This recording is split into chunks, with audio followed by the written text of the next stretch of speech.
Hey there, your favorite bunny boy here with a clip compilation from 2 runs of Phasmophobia. I will warn you now, if you are still a child or are prone to nightmares, or both like I was once, this video may not be for you. It contains some pretty spooky stuff. Watch at your own discretion. Now that that's out of the way, I also want to apologize if the video or my mic isn't great. My laptop needs therapy and my noise cancelling was through the roof due to the fan I have constantly running to stay cool. Don't want a ghost hearing that during a hunt. Anyway, unnecessary explanations aside, let's just jump into round 1. So far this is just looking like any other house and I kinda hate it. Because I feel like the shoe...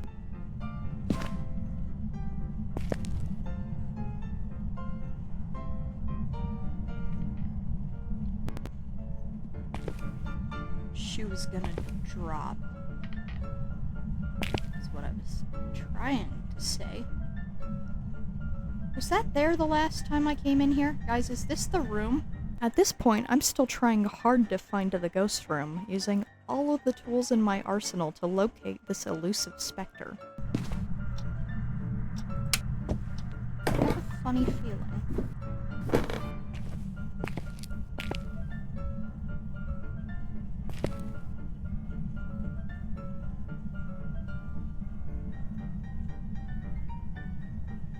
Okay, yeah, that wasn't on the floor earlier either, was it? Oh, there's breath. Okay, so you're definitely in here? Hi. After setting up some more and attempting to be cordial with it, this ghost ends up making itself more known in this space. Are you gonna confirm freezing for me?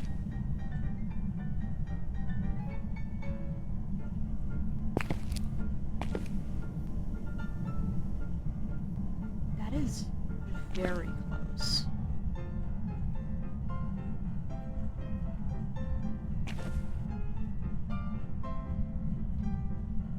I'll call that freezing temps, okay? Oh, well, thank you. Very helpful. Notice how just as I threw the thermometer, it threw the fuse breaker? Yeah, keep that in mind. That becomes relevant again later.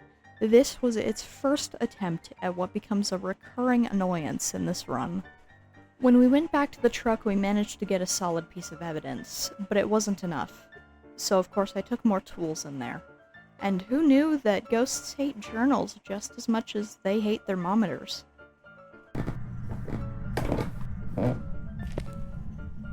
Hey buddy, brought something for you to write in.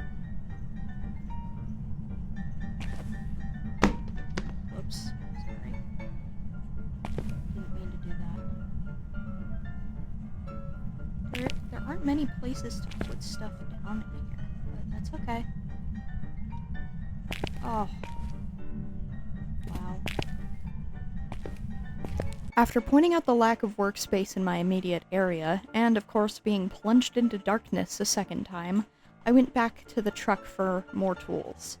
Of course, when I walked back in, I got hit with another round of fuse breaker tag. Thank goodness there wasn't a UV fingerprint on the light switch, otherwise I would have been way more concerned about what kind of ghost this was. Also, you know how they say third time's the charm? Yeah, well in this run it was the 4th time that got me.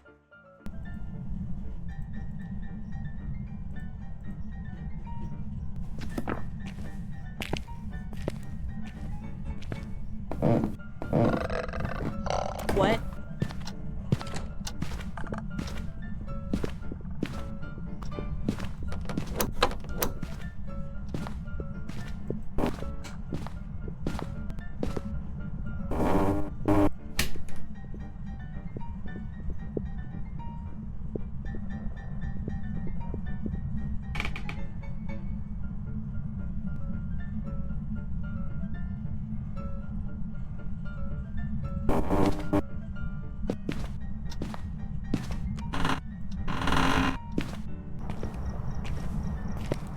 I think that was a hunt.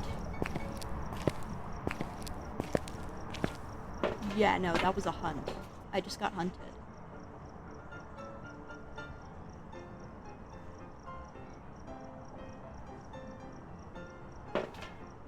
Oh, jeez.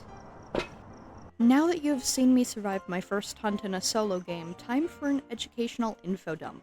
I only survived this because I got lucky, but as I reviewed the footage with some friends who've been playing this game for longer, they pointed out 3 major flaws here.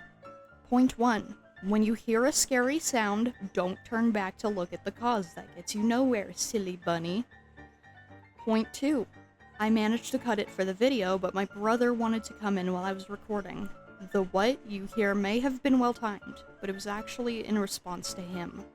And I had to say more as I was running to the door. I shouldn't have been talking at all. This is a mic-reactive game after all, and the ghost was already on my tail. Point 3. I left my flashlight on. It's not yet instinct that when I hide I turn electronic stuff off because I wasn't fully aware they could detect those. These are things they don't teach you in tutorial boot camp.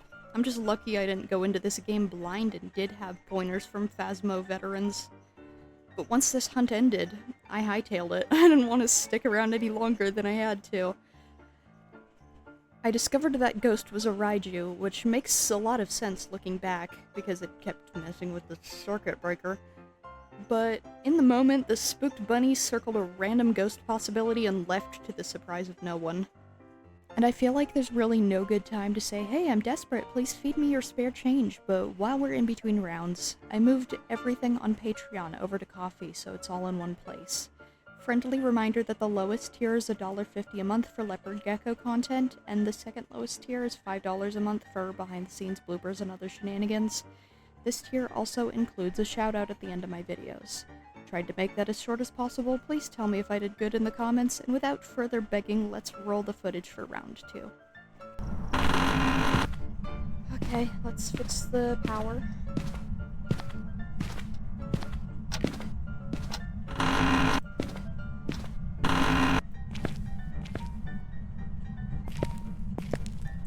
Is it not in here? Why is it not in here? I swear. That was not supposed to happen this early. That should not have happened at all.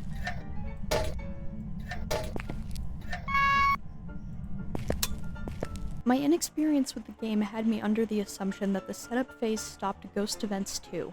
It unfortunately does not. That scared me a little, especially so soon after I'd entered the house. But I had to find the ghost room before any progress could be made. And remember how I said the ghosts hate thermometers? I certainly don't have time to stand around and stare at this, so oh.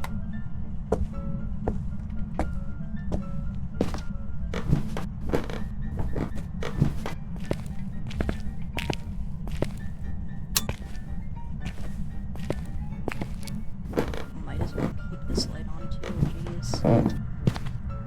Part of me wonders if the ghosts feel the same way I do during a normal playthrough. Outwardly quiet, but thinking, stop throwing stuff and leave me be! By this point, I was very tired of the messing with the power, but that's okay. I got the thermometer down, confirming freezing temps, and then went looking for the cursed object in the run, coming across one I had never seen before. Is that it?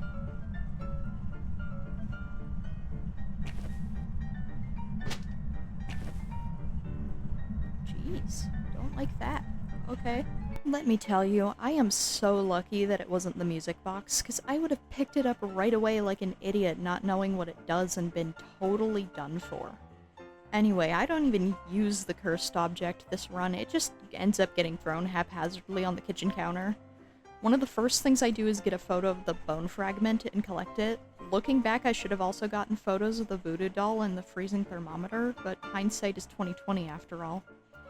After that, I set up the video camera, catching ghost orbs for the second run in a row, and fortunately for me, the rest of the run went rather quick from here on. The next clip may be a little long, but I want you to see this in real time. This was yet again another culmination of fantastic luck. Okay, I really should have turned the light off as I was leaving, but...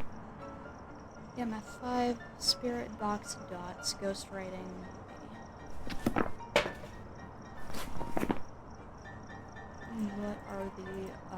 escapes for these.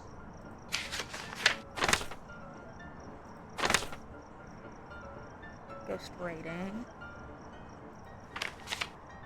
Dots. UV. And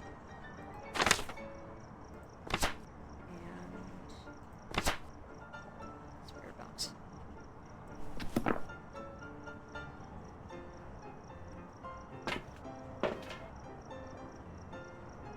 It blew the power out again.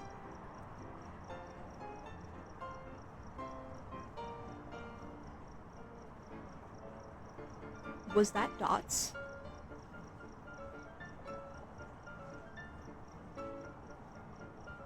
Because there's a spirit orb, guys. But I could have sworn I just saw a flicker over there, too.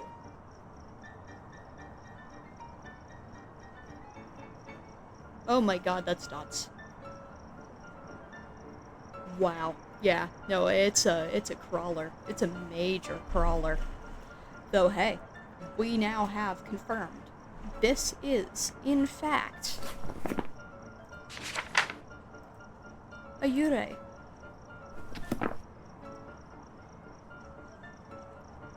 Alright, and the fact is, we're abandoning this stuff. Like, I don't care. To be fair, that's kind of par for the course. Great. After honoring the timeless tradition of abandoning your stuff in the haunted house, I leave that run too. I do end up guessing the ghost correctly, which made me feel rather proud of my ghost hunting abilities. One of the nice things about recording for YouTube is going back through the footage and noticing the little things I can do better next run, such as how maybe I should have started recording after seeing the first flicker of the dots in hopes of catching more evidence. But I will manage to maximize my evidence collection skills someday, I'm sure. Phasmophobia is a fun game, rather repetitive and very suspenseful, but I'm happy that I got it. So the next time you see a ghost, who are you going to call? Not this bunny, that's for sure. Thanks so much for watching. I hope this video was as informative as those playthroughs were for me, or if not, that my chaos is at least entertaining.